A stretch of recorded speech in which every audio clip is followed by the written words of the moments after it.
Woo! Okay. So, this is no longer a test. I'm just messing around. Messing around and testing are very different. But, let's see what I can do here. I hope you can hear me over the sound of my fan, but it is hot. So I kind of need it to be on. So sorry if that is an inconvenience. My bad.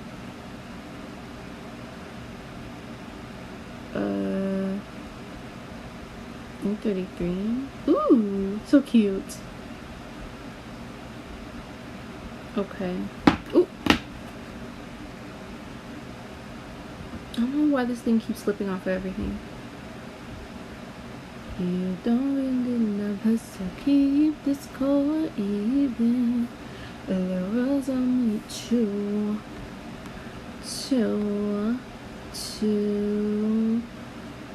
Ooh, two.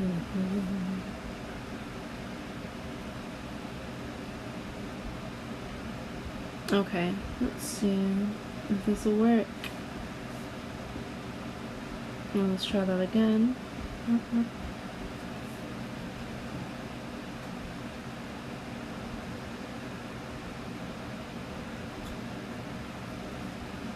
says we are connected.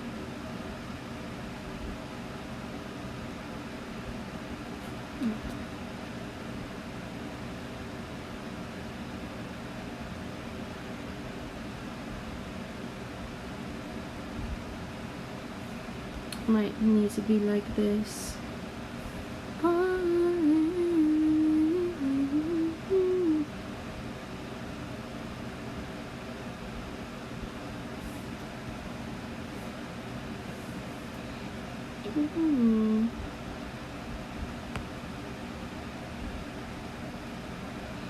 Anyways, I'm dropping a song tonight, midnight.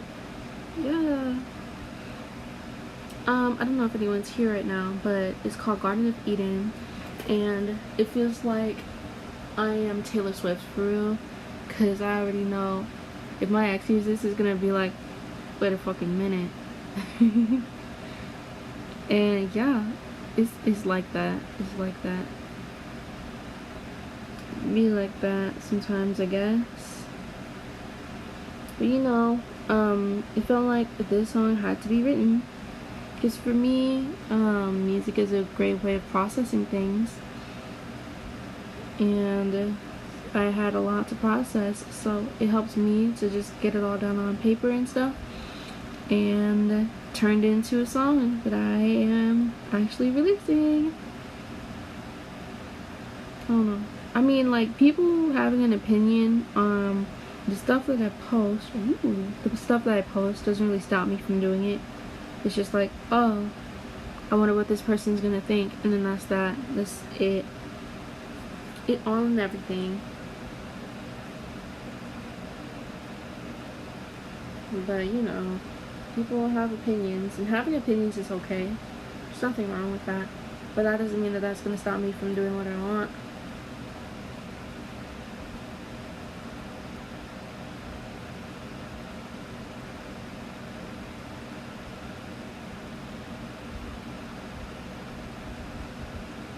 That is so weird. Why would I want this? It's fake. But still. Oh, I am live. That's amazing.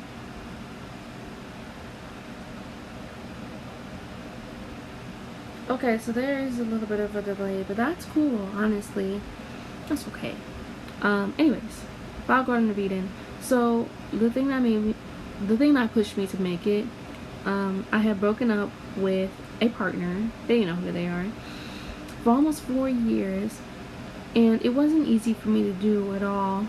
I know I'm definitely not trying to be like, I don't even know, is there a type of person that tries to you know, make themselves the center of attention all the time?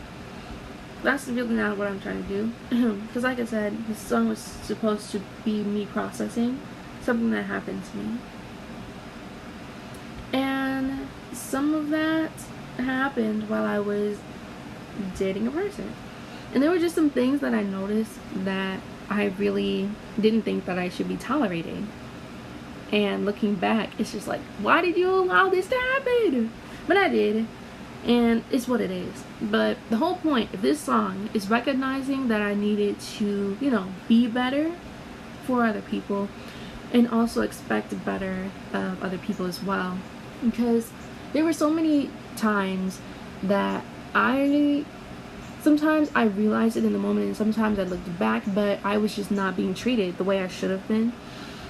And I don't think I'll give specific examples here, because I don't really want to be airing out the other person here. But I just should have expected better. And now that I'm out of it, I definitely will. So Garden of Eden is all about realizing that you deserve nothing less than the best, and holding yourself accountable in that. So, I mean, there are some examples. I will say that I kind of implied that there was cheating going on, which did not happen in my relationship. In case anyone, you know, is ever watching and knows the both of us, that absolutely is not what happened. At the end of the day, we just didn't agree on things, and that's what happened. But Garden of Eden, you know, sometimes artists, put a new spin on things. That was definitely a spin. Not all of the things that were in that song were actually real things that happened at all. At all. So just in case that clears up anything. But yeah, it looks like someone has popped in here. If you have any questions for me or anything like that, feel free to ask them. I'm just in here chilling until my bedtime. I don't know when my bedtime is, so probably until I become hoarse is a better description of what I'm doing here.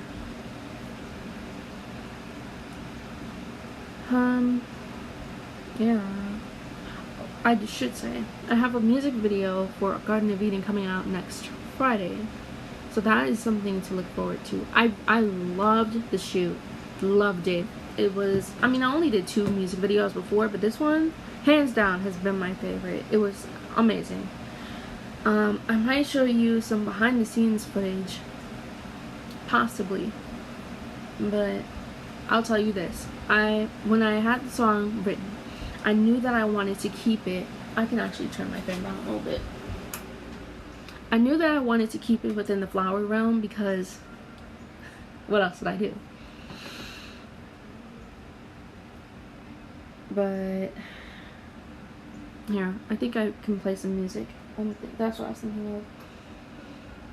I wanted to keep it in the floral theme, so I thought that it was best to, you know, do it. I found a studio in Milwaukee called The Green Room, and that is where I shot the video. Me and my friend Watley had went there and shot the video. So The Green Room, I really liked it because it already had its own greenery, which was very, very great for me, because I didn't really have to do too much work in setting up the room, but I did, of course, because a lot of the plants that were in the room were just straight up green. But with a song called Garden of Eden, you probably want something a little bit more aesthetically pleasing than just green. So I manage a farmer's market, and I asked one of the vendors if she could, you know, put together a couple arrangements for me. She did a fabulous job. Simply wonderful. I asked her for pink, white, and red flowers. She did just that for me. They looked awesome. Carnations and lilies were a big part of the ensemble, and it was honestly great. So we did a couple POVs. I don't want to give away too much of the video, but I will tell you that there was one scene involving a teddy bear, and I basically am on a date with a teddy bear. It sounds crazy because it is crazy. It's absolutely insane. But I liked tapping into the insanity of the situation. I can't tell you that something like that did happen to me. No, I didn't have a stand-in of a teddy bear, but it was kind of sad.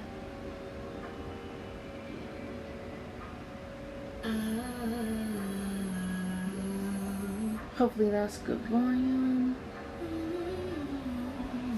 it was a lot of times when I just felt like I was being ghosted, which is not fun.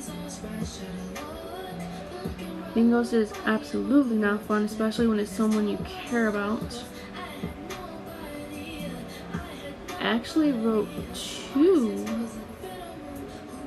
two songs about like the issues that I had in this relationship. I mean, that in itself should have been a sign to me, but like I said, there were some things that just weren't obvious to me at the time that are very obvious now. But as they say, hindsight's a bitch. It just is sometimes.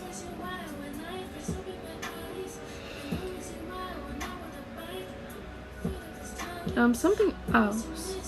Yesterday I actually got back from a trip to South Carolina. It was very fun.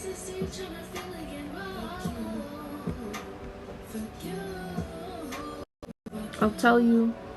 Oops. There we go. I'll tell you about it in like 0.2 seconds. I'm sorry. This is not quite cooperating the way I want it to. There we go. Alright. So, South Carolina. It was cute. But I'm gonna be real. If you are looking for a lighthearted trip, you need to be very careful about the way you plan it, okay? Because, like, I'm not saying that people should cover up their, like, the bad things from history, but if you're not ready to see some of that, ooh, it's gonna get real happy for you. I'll tell you that. So, one of the facts that I learned about Charleston specifically, at one point it actually used to have the highest black population of any state in the United States, and that was because of the slave trade. I think in the U.S. most enslaved people came here from the Charleston Harbor, and that's why when you go to like the beach and whatever, you'll see all the signage talking about the history of slavery there, because that is literally where it started. Like, that is the hot spot. Whoop, I don't know what that was. So I went to the I think it was the Institute of African American History. I don't remember the exact name of it, and I really should, but I don't. We went to the museum. It was nice. I really liked that museum because my main thing was that it was very interactive. I loved that they brought both the typical museum displays along with some more high-tech things too.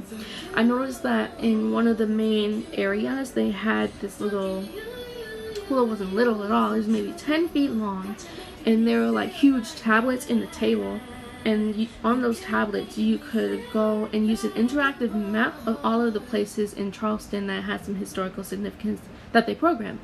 So, for example, the harbor or different islands within the area, and they would connect you to a specific person or place and tell you a little more information.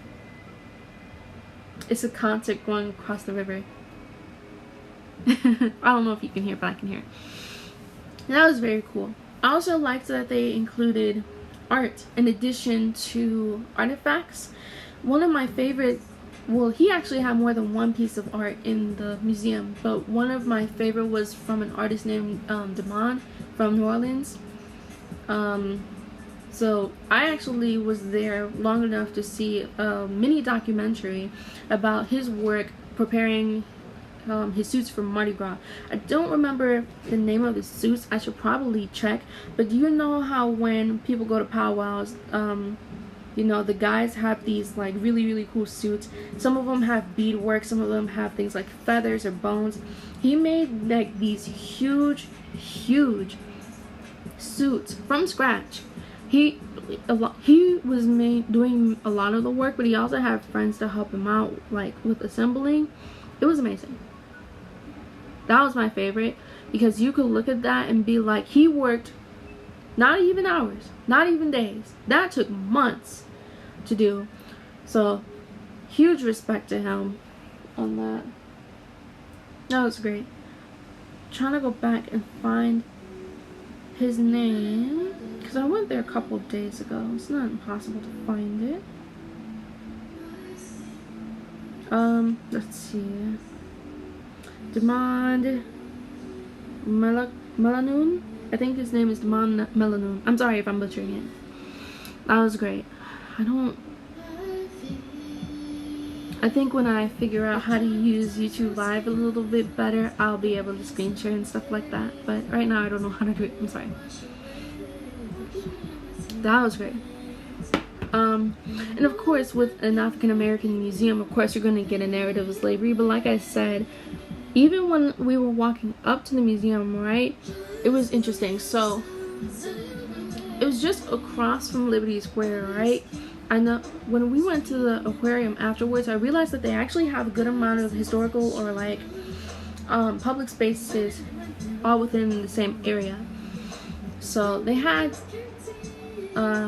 these little information things leading up to the path of the museum, but also under the museum is the ground level, but the actual museum you have to go upstairs or an elevator to get to. They had this display, and I didn't take video of it or anything because we were about to go.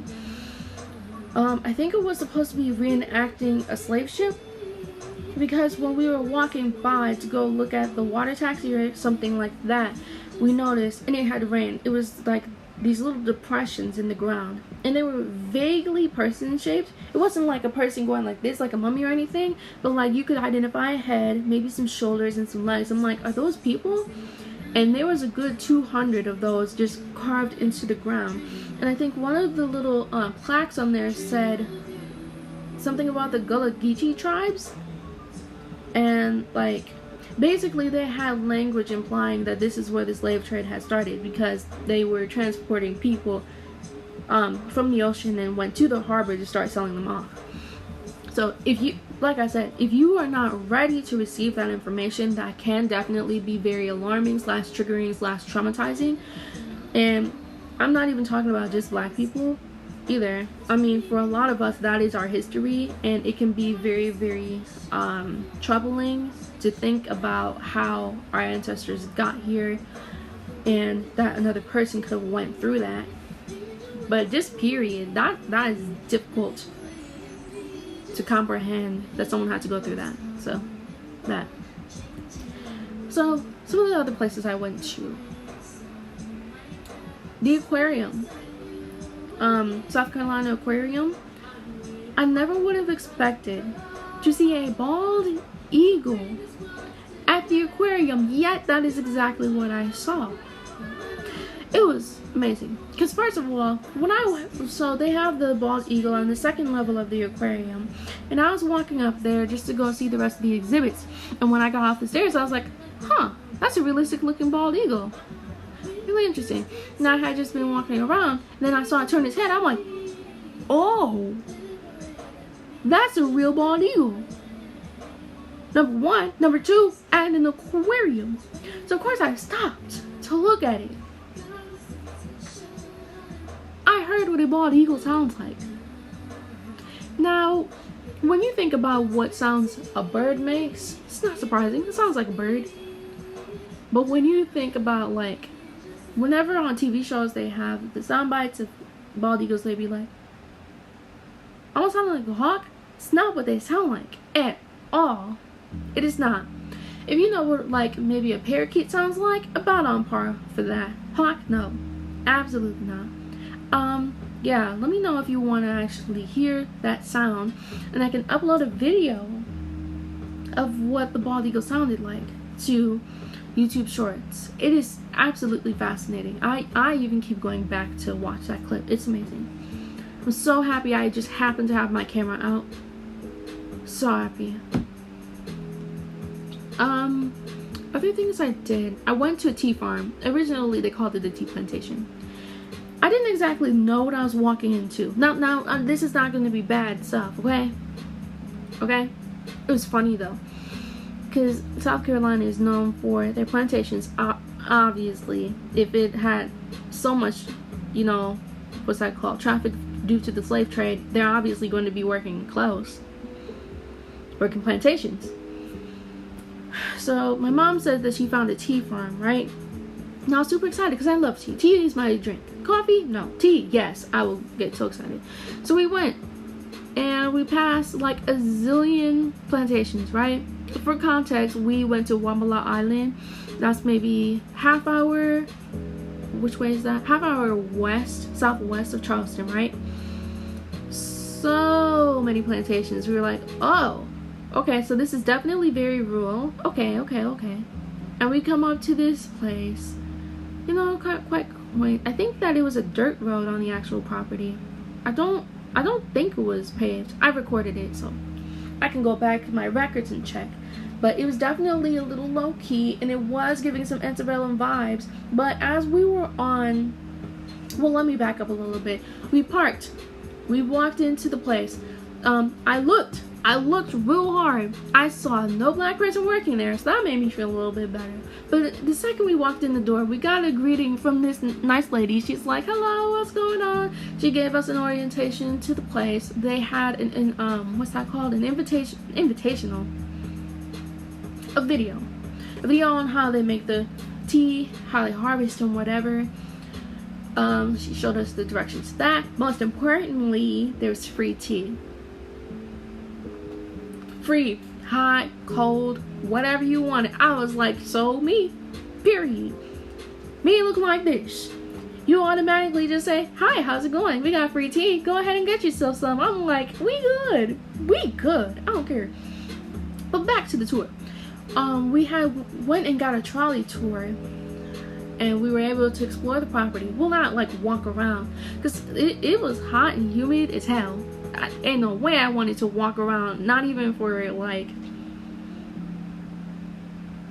leisurely purposes. It was hot. We had the tour, and our tour guide had mentioned that the people that own the farm right now had actually bought it in 1920, aka way after the Emancipation Proclamation. So to my knowledge, that those specific owners used no slave labor. I was like, okay, we're okay. Obviously that doesn't mean that people were not enslaved working on that land at some point, but not by those people. And I guess you can't really control like the narrative of wherever you explore is, because like I'm from Wisconsin. We've got plantations in Wisconsin. Sure do. It doesn't sound true, but we do. I'm getting a little dark here. Let me turn. But yeah, we got plantations and stuff. There's all sorts of fucked up shit that could happen in your neck of the woods, and you would have absolutely no idea. Some people are just a little bit more transparent about it than others. Anywho, we had ended up going home with some tea. It was amazing. Fun fact, did you know that they were the, America's Tea Garden is the only place in the United States that harvests and sells their own tea on the same spot. Like Lipton and people like that, you know, you can't just go to the Lipton factory and that's where they're growing their tea. They don't grow it there. That's just where they go and manufacture it. They manufacture it and grow it in the same spot. Now, no, because when we went to go watch the video about how they make the tea, they were in the background going through and like doing all of the steps that they were talking about in the video. They didn't tell us that they would be doing it, but I happened to look over to the machines and I'm like, oh, what are they doing with the tea leaves over there? Oh, awesome. So yeah, that was a cool experience. But again, like I said, if you are not ready to accept that, you know, slavery was like the lifeline of the economy at that time, this trip, not for you. I'll tell you that. This is not for you. You might want to go somewhere like, I don't know, Orlando, or maybe Chicago. Not Charleston. And again, like I said, I'm not saying that people should ignore history. That absolutely is not something that we should ever erase from history. But sometimes you're in the headspace to handle that, and sometimes you're not. It's just what it is. What else did we do? I mean, it's not technically stuff that we did while we were on the ground, but I thought it was interesting. When we were going back home, okay, we had two flights each way. We were flying from O'Hare back to Madison. The flight was delayed, but at the last second, like actually as we sat down, they announced to us, oh, you've been upgraded to first class. I was like, ooh, I kind of wish that we had known that before we came and sat down. But you know, people just doing their jobs. It was cute. Now, I'm not gonna lie. We flew American Airlines, right?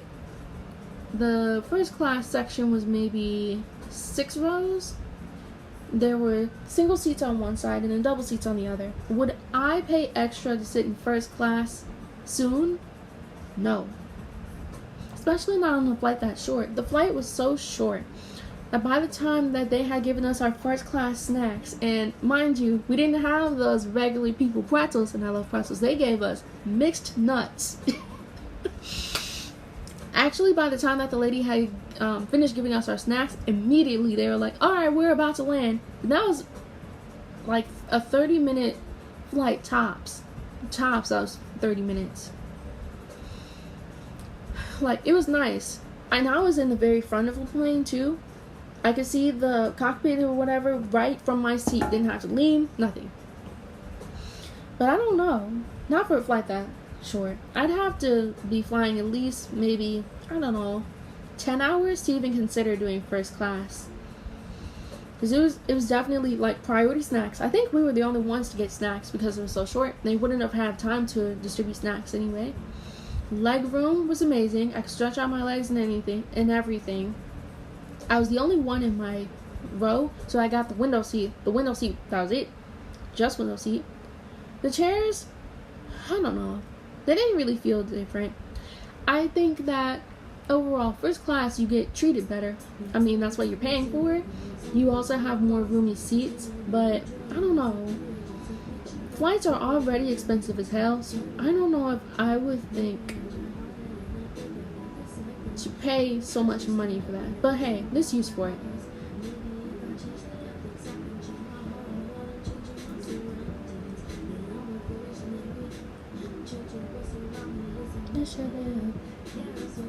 Spending all of mine.